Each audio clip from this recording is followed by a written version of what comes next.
All right, so welcome back to this week's episode of the MovieBabble Podcast. This week it's myself and Nick, and we're breaking down the big Universal versus sometimes everybody, sometimes nobody fight, as well as some of the changes to the Oscars, Netflix's top 10, and what we've been watching, which the last one will be a pretty interesting category. But we'll just jump into theaters versus Universal, which has been just kind of a big issue since Trolls World Tour. For the most part, forewent its theatrical release and just decided to drop on video on demand, which is pretty unprecedented for a movie of that size. And it sparked a lot of debate with Universal saying that, oh, based on this success, we're going to kind of move on and make this maybe the norm for some of our movies. And obviously the movie theaters didn't sit too well with that, particularly AMC, which swore to not show any more. And then Cineworld, which owns Regal as of last year, jumped on and said, you know what, we're not going to do this either. But then the next day, Regal jumped in and said, actually, we will play Universal movies. Please don't hate us. And it's just been kind of a mess. I don't think that AMC is going to be able to carry itself not playing Universal movies, especially if it's the only chain that's really doing that, just because you do have big stuff coming out like F10, what's it called? Fate of F9? I don't know. It's a Fast and Furious movie. It's something. Coming out now next year, and you've got, Halloween and the Jurassic World 3, whenever that comes out after all these release date adjustments. But I don't think AMC is going to be able to keep up on their threat.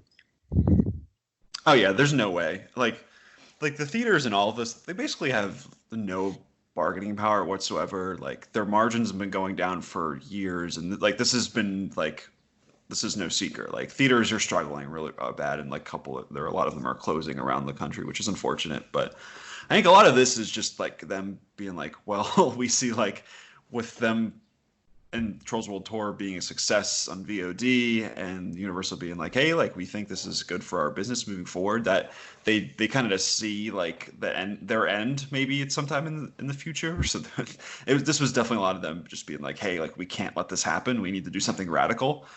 So they sent out that just incredibly petty letter in response to the Universal the Universal news break that I think they did to the Wall Street Journal or Forbes or one of those. But yeah, this is total posturing and them just trying to flex whatever they have. I don't think it's incredibly successful because, like you said, like there's no way they just can't not show Universal movies. It's just like one of their money makers left. Like Fast and Furious movie, it made over $1 billion the last one. So like it would be stupid of them not to look at that as a just a strong profitable move for them. So I feel bad because like we knew the theater issue stuff, like all this has been swirling for a while, and it's only a matter of time before like a big like thing kind of just mucked everything up. And I just think it's crazy that was Trolls World Tour. The fact that it's Trolls World Tour that's kind of like torpedoing all this forward is just insane to me. But yeah, it's just kind of it's pumping up the timeline in a sense. Like this was probably going to happen at some point, but with all this craziness in the world that we have, like it just kind of sped everything up exponentially. Yeah, and I think Universal's jumping the gun a little bit just based off of just how unique these circumstances are. So you look at, they claim to have over 100 million, I think even close to $150 million from all this video on demand release. But I think you just have to look at how much bigger that would be if you were paying per ticket in a theater, whereas video on demand, you're paying, $19 for the whole family. And especially with a movie like Trolls World Tour, you're probably getting the whole family. So that's 3 or 4 tickets that you're getting in a theater setting that you're only getting, the profit of 2 of those from the streaming service. And you also have to look at it as well. People don't really have many options right now. So this is something to do with parents that are probably being driven crazy by having their kids at home. And so I think it's just such a unique circumstance to try and push that right now. And I agree that theaters are kind of dying and that's sad, but I don't think they're completely dead, especially when you look at bigger movies that are going to be in Universal's lineup like the Fast and Furious movie, like Jurassic World, like even Halloween Kills or Ends, whichever one comes out this year, that people are going to want to see in the theater and are going to prefer that experience, especially once we can get back out and there's going to be, everybody trying to go do things once the world kind of opens up again. Yeah, no doubt. And I think it was Spielberg who said this a while ago, maybe like 2-3 years ago, when they had all these like quotes about Netflix or whatever like that. And basically, he said that theaters would eventually go the way of like Broadway, where you just do these crazy big exhibitions where it's something like your End Games and your Fast and Furious are the only ones that show in theaters, and then everything else kind of goes wherever to like the small art house cinemas, or they go to VOD. And I definitely think that's where we're heading. I mean, who knows? Like that might be 30 years from now, 40 years from now, maybe 10 years from now, or maybe 5. Who really knows? But I think that's probably the trajectory of all this in the super long term.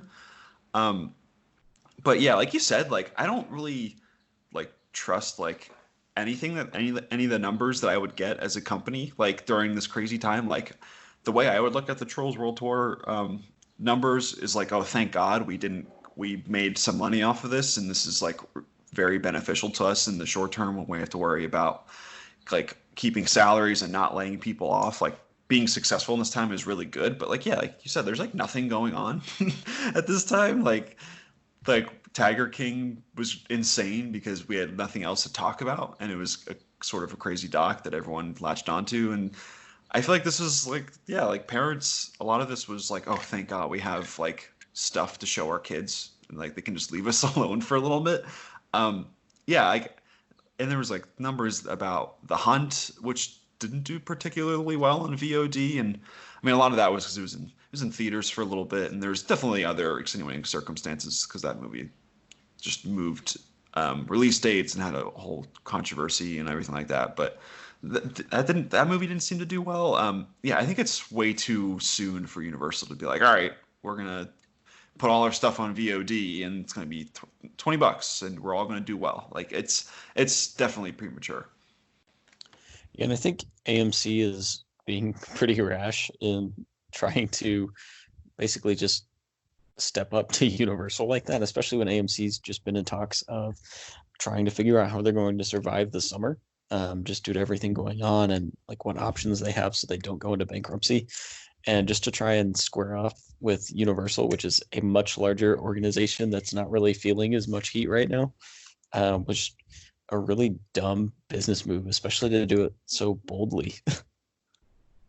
Yeah, and I feel bad for AMC because, like a lot of this is like all of these actions are like them being like a little scared because they want to stay alive, and there's a ton of employees that work for them across the country, and they want to keep their business around and they want to be successful. So yeah, like they want to be a little brash and make sure that the studios know that they can't boss them around and they have to show their movies in theaters. Yeah, but at the same time, it's like what bargaining power do you have here? Like, I know there's a theater manager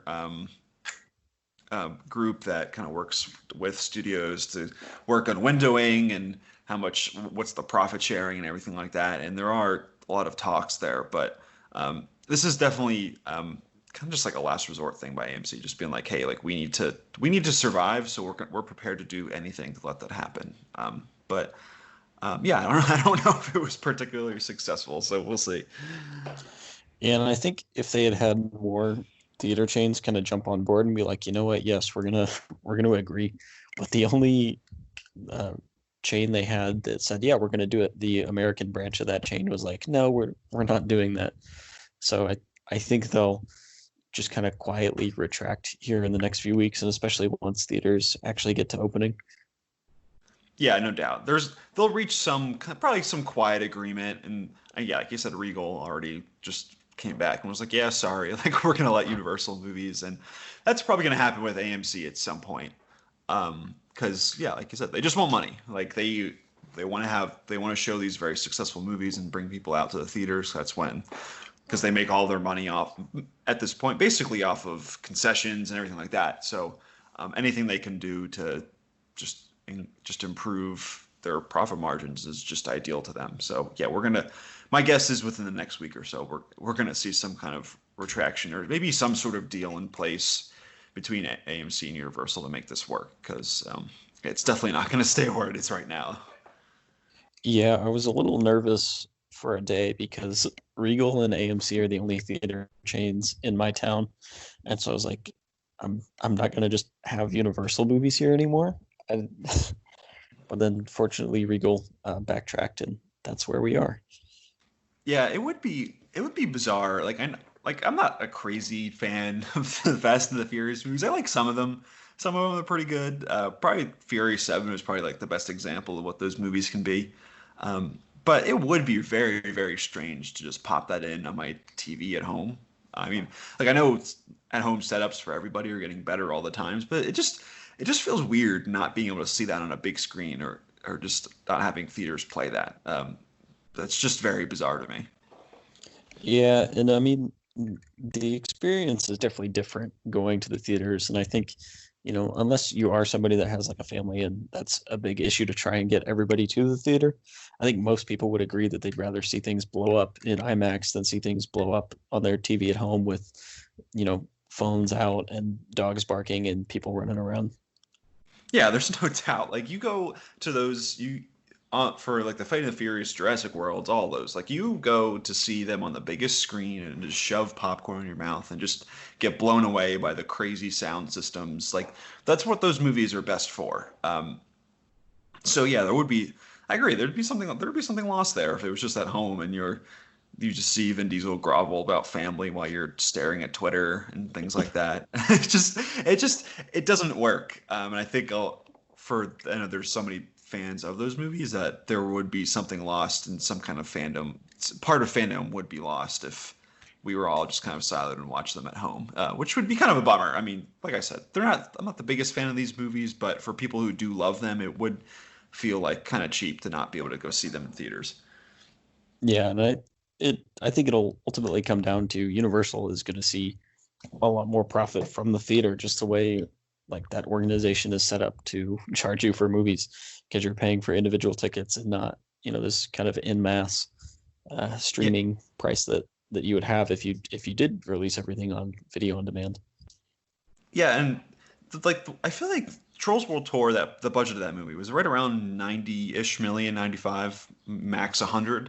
I feel like that's probably the best, like that's probably the highest budgeted movie given like current state of VOD that could have a lot of success at home, because like yeah, while this like posturing back and forth, like there's still a crazy profit margin for all these big time movies when they put them in theaters, like right, because they're making billions of dollars worldwide, and like for as successful as VOD is, like you just can't replicate that theater, that profit margin there. So like until that gets changed, maybe there's some change in maybe like these bigger movies you have to pay like $30 or $40 at home to pay something to see them or something like that. I don't really know. I don't really see a path forward for showcasing like a $300 million movie like at home. Like the profitability, I just don't see it there. So I think there's definitely something that has to get played out there. But I think this as it is now, I think the VOD platform works a lot better for movies like The Way Back and that which released on VOD after its short release, and things like Emma, like The Invisible Man, like all these movies that are smaller in budget. There's less resources going into them, that people are probably not as concerned about seeing in theaters, but they are interested. So I think those are the kind of like a lot of those mid-budget movies I think would probably benefit way more for just being straight to VOD at home. Yeah, and I think the other thing you have to look at is pre-corona shutdown. Your typical VOD rental would be like $3, maybe $5 if it's something a little bit newer. But because of just the way they had to restructure with theater shutting down, it jumped to 20.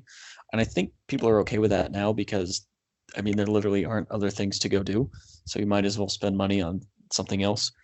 But like once we kind of open up and people are out just living their normal lives, or as normal as they can be again, I don't think people are going to be as ready and as easily coerced into paying the $19.99 to rent, Trolls. Yeah, and there's like with all that uncertainty, there's going to be some studio who takes a big swing with a VOD release and it just fails spectacularly. And I'm interested to see what that is. I have no idea. Maybe it's like one of Disney's movies, like they try Mulan or something like that. I have no idea. I have no information on that. But there is going to be like there is so much uncertainty like on this and the VOD side of everything where like someone will be like, hey, let's try this and see what happens. And they wake up on Monday after it's released and they're like, oh shit, we've lost so much money. Like that's gonna happen somewhere and it's gonna be unfortunate. And I think theaters, like, yeah, they're slowly dying off and they're changing their business model a little bit, but for now they are still very important in a way. So it's uncharted territory, I think, for basically everyone who's involved in this. Like, I don't think anyone really knows the answer, but they're all kind of speculating like they do. Yeah, and that's kind of the theaters versus Universal debate in a nutshell. But I think it's definitely something to watch in the coming months, because we really are just going to see a little bit more of this, since most of the summer releases have pulled back or just planned on releasing video on demand. I know Scoob at the end of this month is doing kind of the same thing. So I think it'll be interesting to watch as we get more data coming in and see whether or not Trolls was really a fluke or if this is indicative of anything. Yeah, and I think Tenet is still the first movie scheduled for hopefully when we get all back to normalcy. And I'm sure that one will be a fascinating case, because I'm pretty sure Christopher Nolan has in his contract for all his movies that like you have to show this movie in theaters. So Warner Brothers is a little stuck there. So that'll be really interesting. But yeah, there's a lot to kind of parse through here, and it's all just very strange. And yeah, I think we all have to kind of like counter all the things we say about this conversation with like, I don't really know. Like, yeah, we'll see what happens. Like, sure, that sounds great. There's a lot of smart people that are going to look really, really dumb in the next few months. So it's absolutely something to monitor. Yeah. So it's something to watch. But other than that, the Oscars also had some pretty big shakeups this past week. So the first one was they announced that they'll allow streaming movies for this calendar year. So because of the fact that a lot of movies that would probably be up for Oscars aren't going to get their usual theatrical release, just because of everything being shuffled around, they are allowing streaming movies that don't have a theatrical release, which is pretty exciting. And I think it really opens up the field for movies that wouldn't have had a shot at the Academy Awards. But they also announced that sound mixing and sound editing would be condensed into one category, which is, some people have been pretty whatever about it, but I've seen a lot of people get pretty upset about it, and I can understand with that as well. Yeah, so I think just tackling the streaming section of it first, it's very interesting. I mean, I'm really intrigued to see what kind of just shakes out for all this. I wonder, does this mean like some of like the smaller movies that are due out this fall? Does that mean that they just go straight to VOD because they're like, well, theaters don't look great. Let's put something out now and see what happens. And I think that's, like, you could see movement for maybe something like The French Dispatch. Maybe that tries to do something. Some of these more mid-budget movies that might not have like these crazy profit margins, like I mentioned before, with all the Fast and the Furious movies and things like that.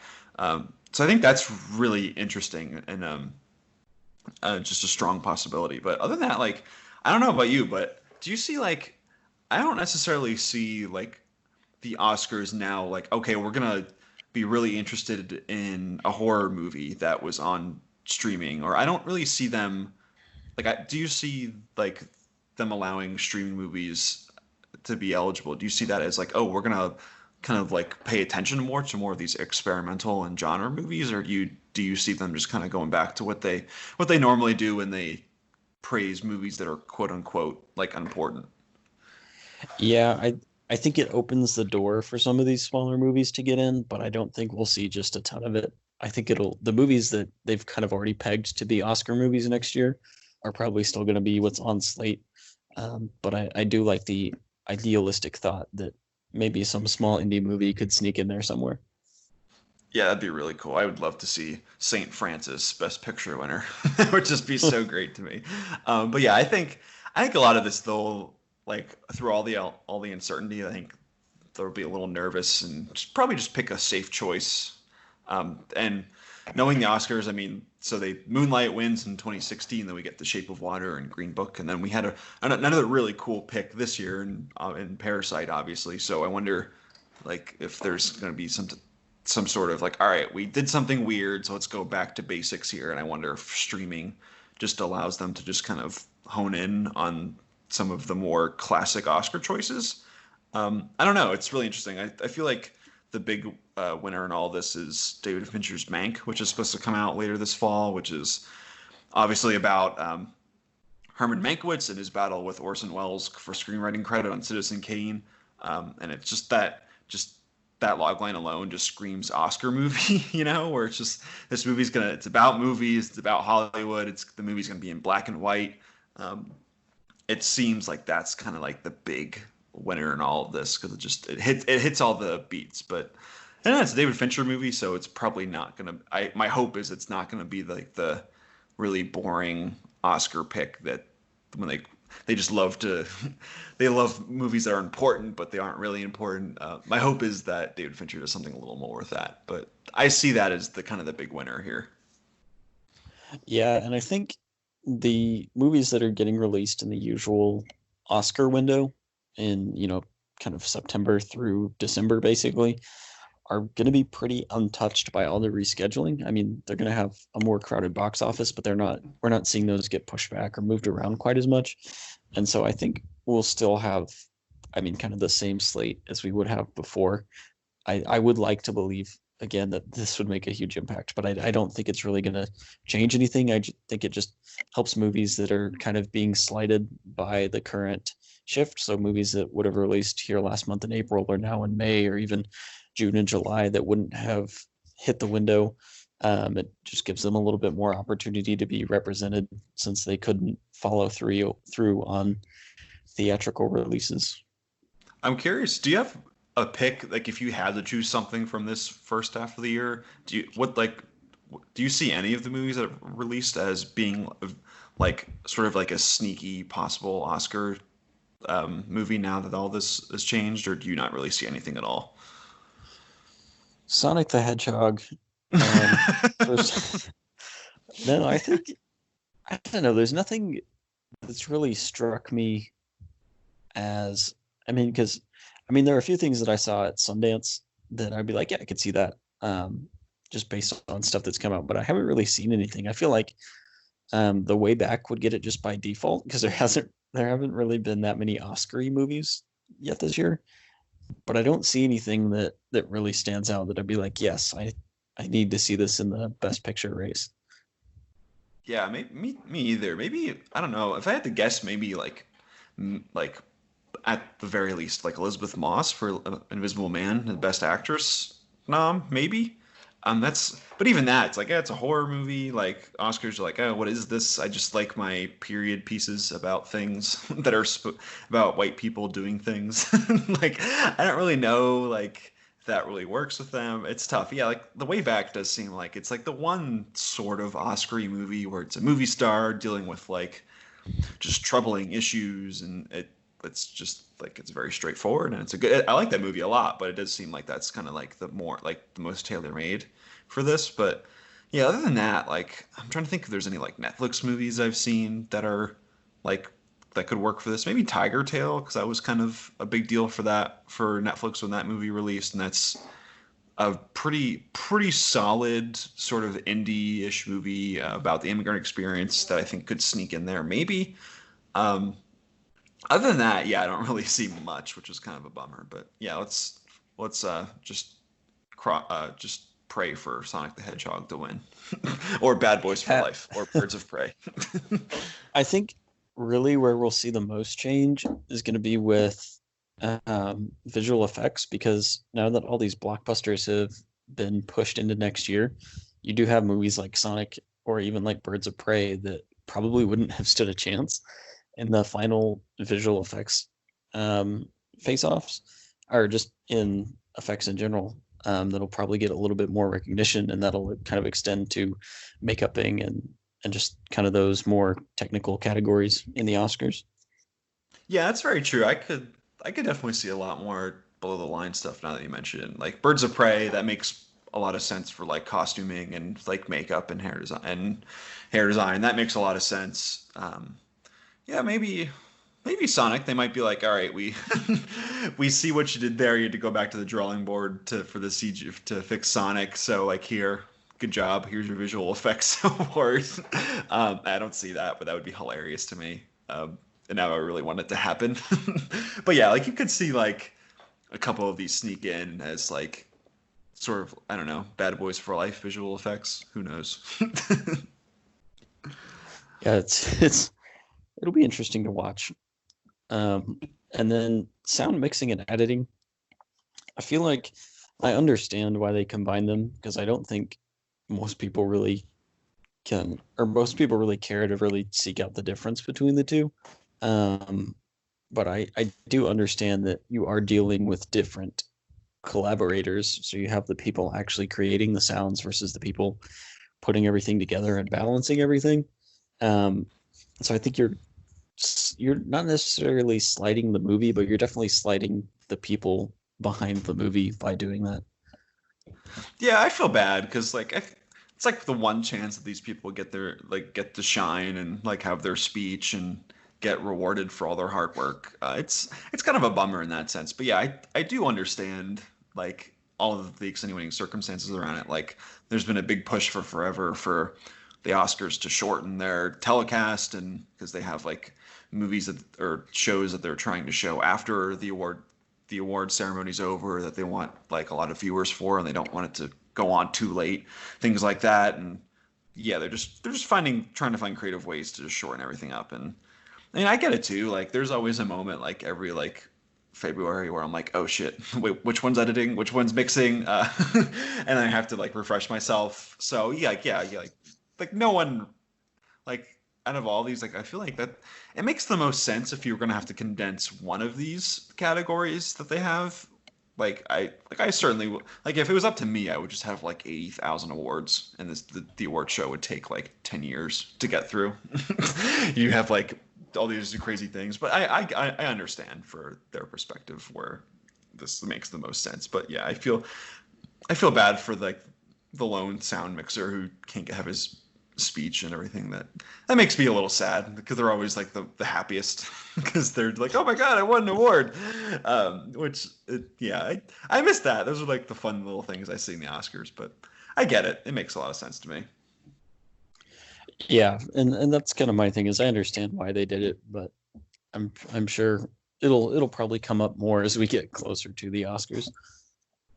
Another cool thing that they did was with the international features. So basically, people are calling this the Portrait of Lady on Fire award because France failed to nominate that as its film for the international feature, and that's like gone on to be like one of the most beloved films of the last like 5-10 years.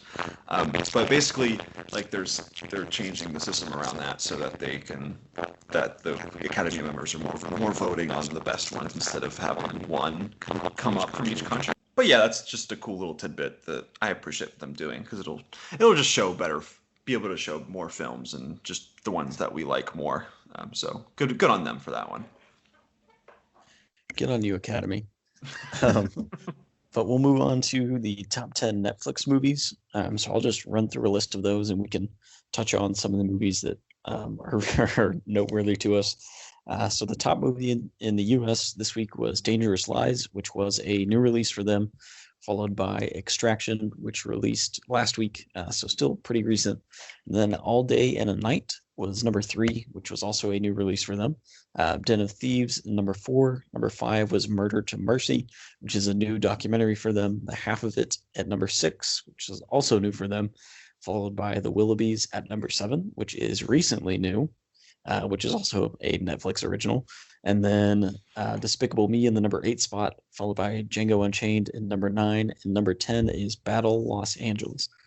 So Netflix, honestly, like, cleared the board with their own stuff this week, which we haven't seen a whole lot of recently. Yeah, they're really just like they're cranking out so many movies now. Like, yeah, they have 4 new movies this week. They're putting stuff out all the time. Like, the amount of resources that they have now is kind of crazy. And I think they're really starting to figure out how to correctly market all of their stuff. And I know there was a big like TV show, it was a teen TV show that they released too. I think it was called like Never Have I Ever, something like that. But like teens are going nuts for it, and it's like a big deal on the series side of everything on Netflix. So either they're doing really well in that case. But I guess the only movie here that really is interesting to me is Den of Thieves. Which have you seen Den of Thieves? I have not. Den of Thieves. Flashback to I think this was 2018. So January of 2018. I'm sitting in just the theater. I'm like one of the few people there, preparing for just the next in a long line of Gerard Butler, just ultra masculine crime and like just war movies that he's gone through since 300. And I'm just thinking like, all right, what the hell is this going to be? Like, this is going to be terrible. Like 50 cents in here. Like, what is this? But 2 hours and 20 minutes later, and I can't, I just, that runtime is insane. But just, I was actually pleasantly surprised. I feel Den of Thieves has quickly turned into, I feel like a lot of people have appreciated this movie as it's come on like streaming. I think it was on Stars for a while, but it's turned into kind of like a cable hit for a lot of people, and it's basically just a Heat knockoff. So you watch this movie and you're like, oh, that's Heat. Oh, that's Heat 2. Oh, there's a shootout that reminds me exactly like Heat. It's such a blatant ripoff, but it's also really good. Weirdly enough, Gerard Butler plays basically he plays the Al Pacino role from Heat. He's the cop in all of this, and he's just on one. I think he was this is one of the few movies where he was super into it, and he gained like 20 or 25 pounds for the role, and he's just going crazy throughout this entire movie. It's just like an iconic Gerard Butler performance in the way that he can perform. But out of all of these movies, I would say Den of Thieves is the one that sticks out to me because I think it's a really fun movie. Like if you know what it is, if you know what you're getting into, it's just a really good cop, just drama, action, thriller. It kind of knows what it is, even though if it's super long. There's a lot of really good sequences in it, and O'Shea Jackson Jr. is in it, and he's like really awesome. So yeah, Den of Thieves. I had to watch this out of any of the other movies that are here because, well, maybe Django, but we've talked about that in other weeks. That's probably the best movie here. But Den of Thieves is really good. I like it. Yeah, I had a little bit loftier watch goals than Netflix's top 10 list this week, which we'll get into in a minute. So I really didn't watch, or I definitely didn't watch anything on their top 10 list. I did hit Netflix a little bit, which I'll talk about when we get to what we've been watching, but it just their original content wasn't doing it for me ever since Tiger King ended. Yeah, I get it. They do a lot of like super segmenting where it's like they bring out their teen stuff and they do like their not great but like kind of like dude action movie that a lot of people will watch, which is I feel like that's what Den of Thieves kind of is into as well. But yeah, like I can't really think of like the last great movie that they've done outside of like the reward stuff. They save all their great stuff for the end of the year. So yeah, that's Netflix. They are currently worth more than Disney. So that's a thing. But yeah. So before we wrap up, we can just kind of talk about a little bit of what we've been watching lately. So I had a pretty lofty goal Friday morning, which was to watch every Shrek movie. And so I know I've seen Shrek 2 within the past year. I'm pretty sure the last time I watched the first Shrek was like 5 years ago in a Spanish class. And then I don't think I'd seen 3 or 4 or Puss in Boots since they released. So it was like, what a day. Because you start off with Shrek and you're like, this is all right. And then you quickly peak with Shrek 2, and it's just a hard drop down with 3 and 4. And then surprisingly, Puss in Boots was like another spike in it. And I was like, whoa. I just went on a roller coaster of enjoyment. But it was a fun Friday. What's the plot of the third one? I just remember that Justin Timberlake is in it, and that's like literally all I remember about it. So the third one, Shrek doesn't want to be the king, and so he goes to find a replacement in King Arthur, and then Prince Charming like leads a revolt with all the villains and takes over Far Far Away, and Oh, Fiona gets okay. pregnant at some point. Got it. And it's Oh, that's just like right. you can see because like Andrew Adamson left after Shrek 2 to go make the Narnia movies, and you can definitely see where new people stepped in and they're like, well, let's just triple down on the pop culture references and just go nuts with it. So like Shrek 3 is just bam, pop culture joke, pop culture joke, pop culture joke. And then there's like the best way to describe it is there's a scene where Shrek is trying to sound hip so he can relate to King Arthur. Like, you know, like when older people start throwing around words like swag and whatnot. And that's what this entire movie feels like. Oh no. But then Shrek 4, which I had thought was the worst one, is just like way more straightforward and has way fewer pop culture references, and like it's still pretty bad because like the entire movie nobody really does anything, but it was at least better than Shrek the Third.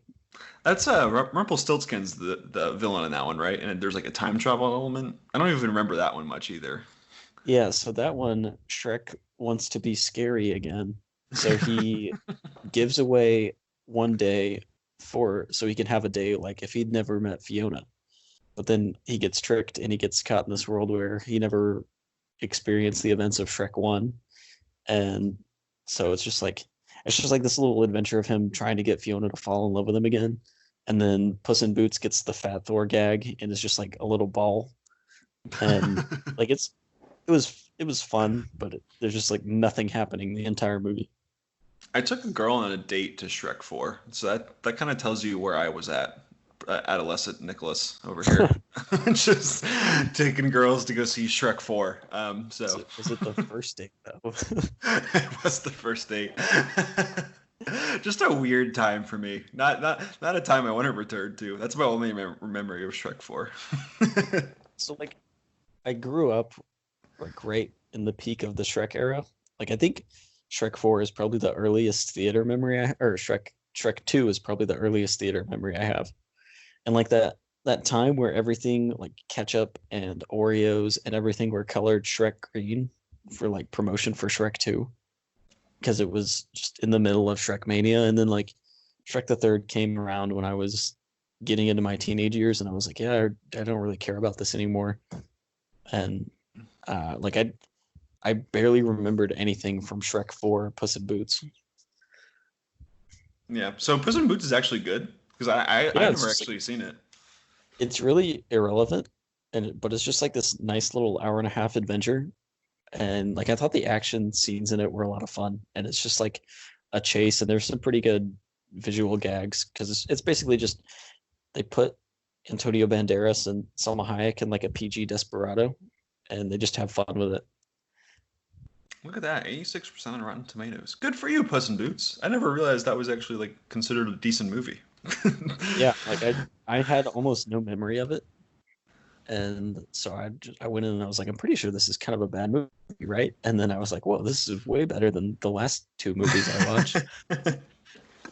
So basically, your cinema experience in life peaked this weekend because you watched every Shrek movie. It's wild. It's a day well spent. So while you were basking in the glory of just cinema's just highest peaks ever, I was watching the South by Southwest slate that's on Prime Video, which I thought was really cool. A good job by Amazon just premiering any of the movies that the creators wanted to show and kind of give them a platform to show their movies because unfortunately South by Southwest was canceled in March. But I thought it was really cool because I low-key appreciate Amazon Studios because their head, I think, came from Sundance. She was a big, or I forget, I don't know if it's a he or a she, but they were big at Sundance as one of the curators there for their program. So I feel like they've had like a pretty decent picker of like what they choose to show on their platform, even if like they immediately bury them on their and no one can watch them, but they're good movies. So I like this move for them, and I've been spending a lot of time going through the shorts. I've watched 18 of the shorts. I think there's like 30 or something like that on there. But there's a few that I really liked. So one of them the first one that I really enjoyed was the short called Blocks. Uh, so it's the story of it's really funny. The story of it is a mom just basically in the middle of one of the days she starts puking up Legos. Nice. That's the whole like conceit of it. And it's really funny. So it's basically like her like an existential comedy where it's playing off of like her like struggling to keep up with her kids and having so many like jobs to do around the house and cleaning up everything. And it's like I was nervous because I was like I went into it. I was like, all right, I need to see some really good like vomit takes because like so normally that stuff repulses me, but it's like Legos. Like it'll be hilarious if they get it on camera. And like the first one they show, it's like it's off camera. Like you see her like doubled over the toilet. Like you don't see like the Legos actually coming out. And I was like, God damn, they're cheaping out on me. And there's another one that they actually show the Legos coming out. And I laughed hysterically. It was so funny. But yeah, it's just a really funny, goofy 12 minutes that I really appreciated. It's one of the better ones that I watched.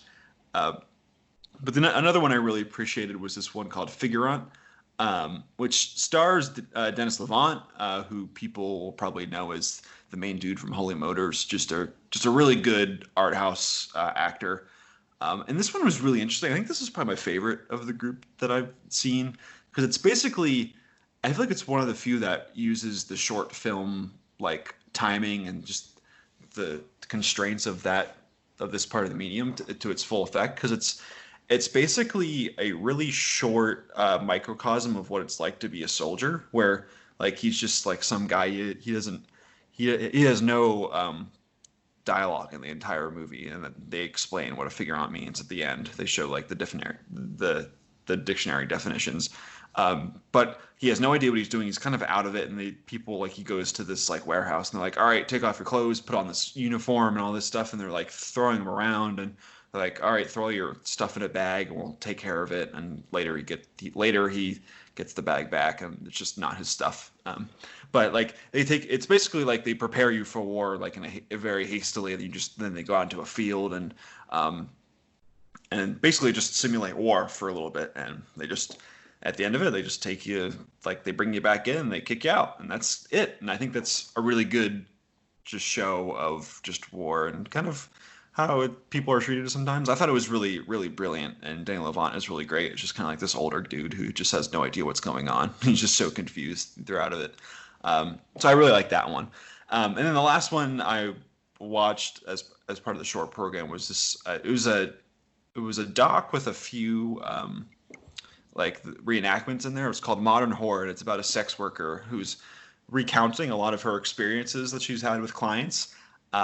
And she found this message board basically where all the men were basically talking about like how like they were rating her, like just going in like very strong detail about her and like just how she performed and everything. And she quickly realized that all of them are just blatantly lying about their experience because she remembers like a lot of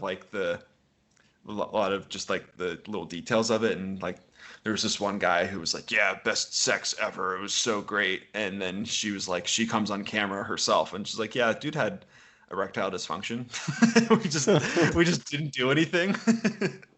So it's a really funny sex positive doc, and it's like they recount a lot of these interactions very hilariously, and it's very irreverent. And I really like that one a lot. So out of the shorts I've seen so far, like I said, I still have like 13 or 12 left to watch, but those are the kind of the highlights that I've had.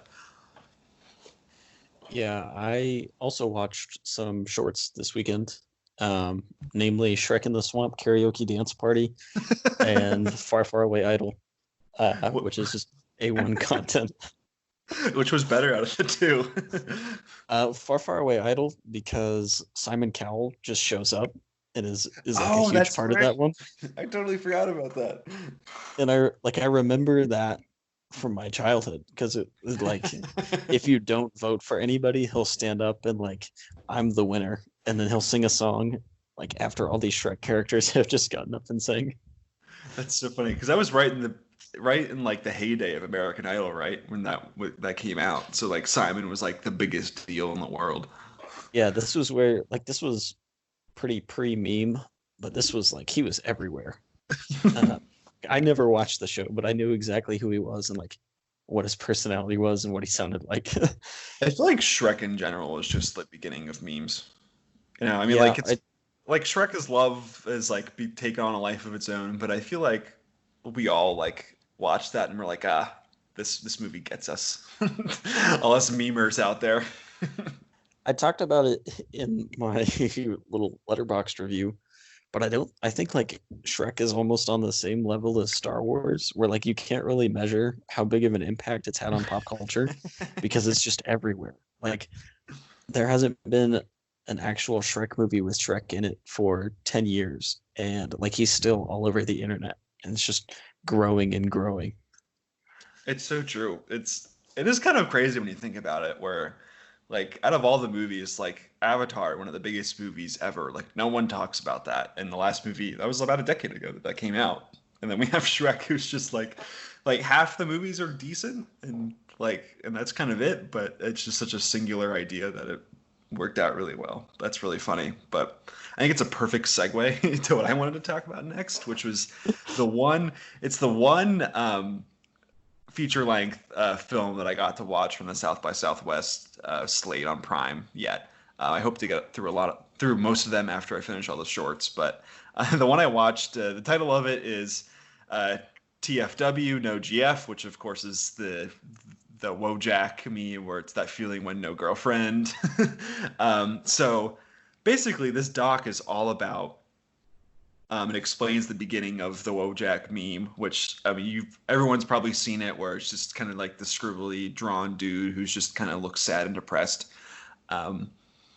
But it explains how this was created on 4chan, and it creates it from it.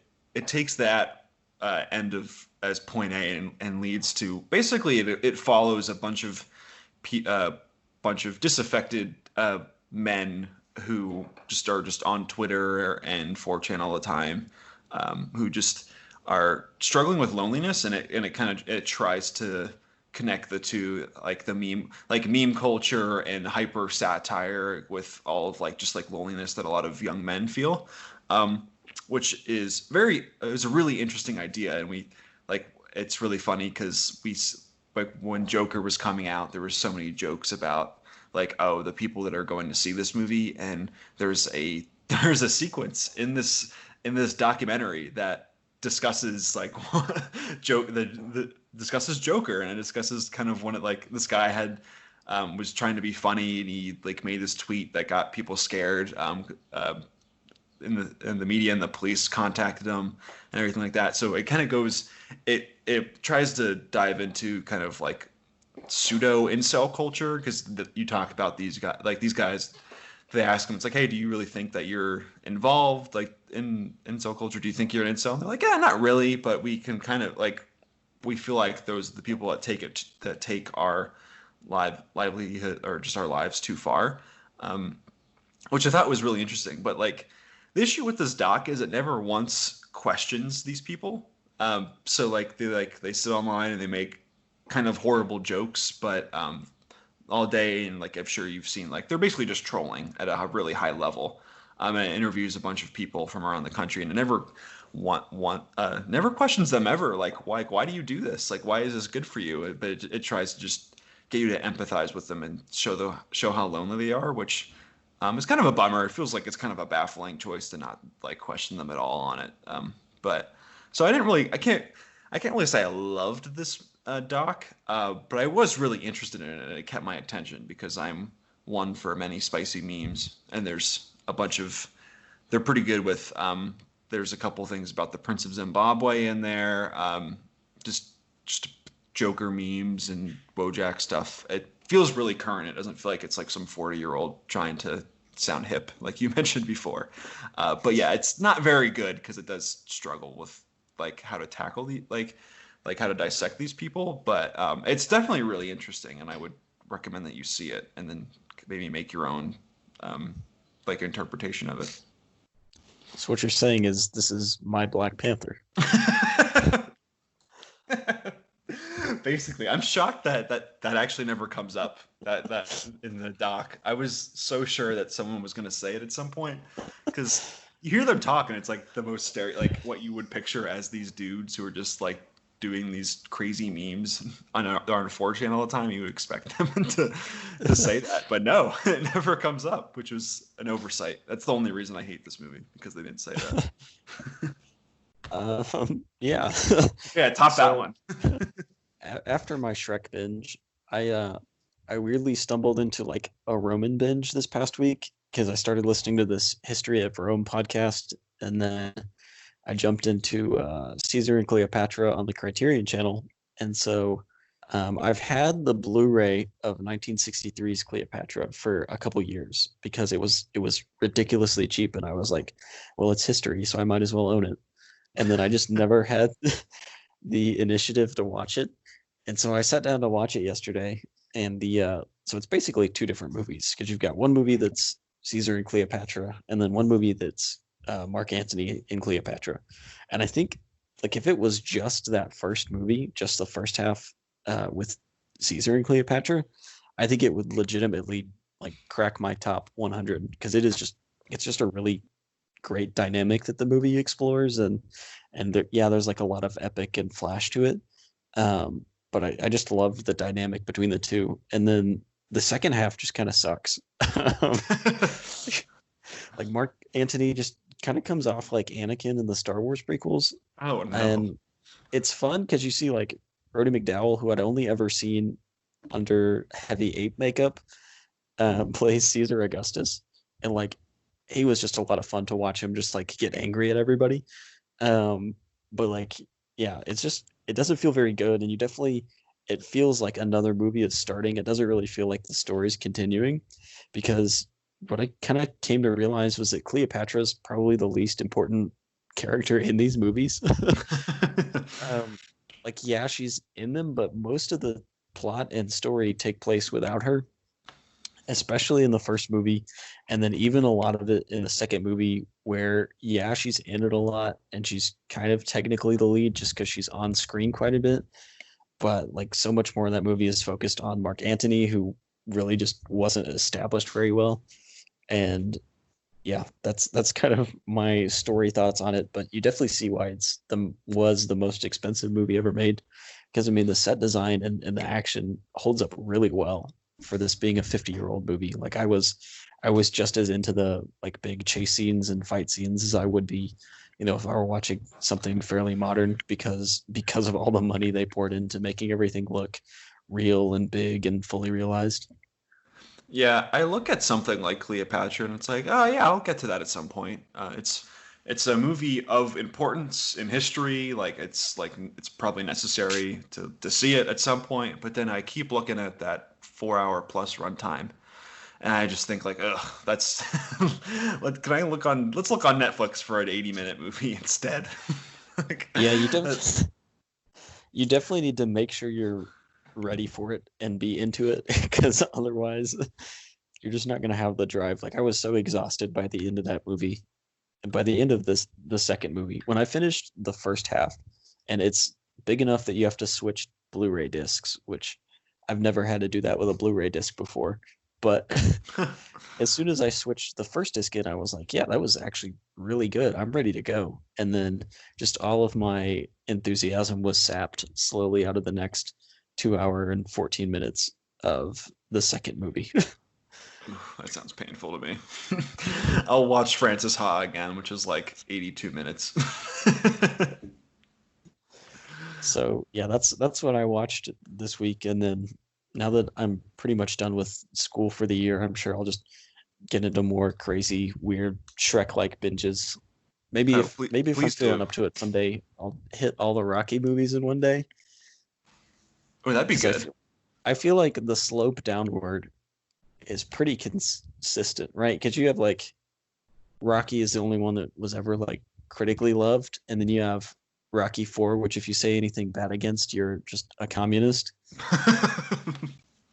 And then like, I honestly don't know if I've ever seen any of them but 3 and 4 all the way through. Like, I know I've definitely seen all of them at some point, but the only one I can really remember is the 4th one. So maybe that'll be next week's challenge. Yeah, I don't think that one would be too bad because like, yeah, like you're right. Like the Rockies, the first one is probably like it's a classic movie. Everyone likes that movie, but the rest of them are incredibly watchable, except for Rocky Five, which is basically an abomination. That I never want to see again, but it is so bad. But the rest of them, like 1 through 4, then you have Rocky Balboa, which is actually pretty good. Then obviously the Creed stuff, like all those movies are very watchable. So like, I mean, I think there's like AMC or like one of those channels like they do like a marathon at some point, and like I've sat down and watched like a bunch of them, and it's like this is actually kind of fun because they move really fast, the fighting's really good for the most part, and it's fun to see Sylvester Stallone do his thing, and then and they do a really good job of adding like a really fun like antagonist throughout a lot of those, because you got Apollo Creed, then you got Mr. T in there, this Clubber Lang, and then you got just obviously Dolph Lundgren, which is just incredible. So like, there's a lot of good stuff in there that I think that would actually be a really fun day of watching. Yeah, I think I could be up for it. We'll see. You could do it. I believe in you. I want to get a little bit more back into capital C cinema because I definitely took a break this weekend. But so you mean you're watching Joker again? Yeah, I've actually seen it 5 times today alone. Okay, cool. I watched Alita 10 times yesterday. It was a great day for me. So if you learned anything from this podcast, it's that you should be checking out these 2 movies specifically multiple times.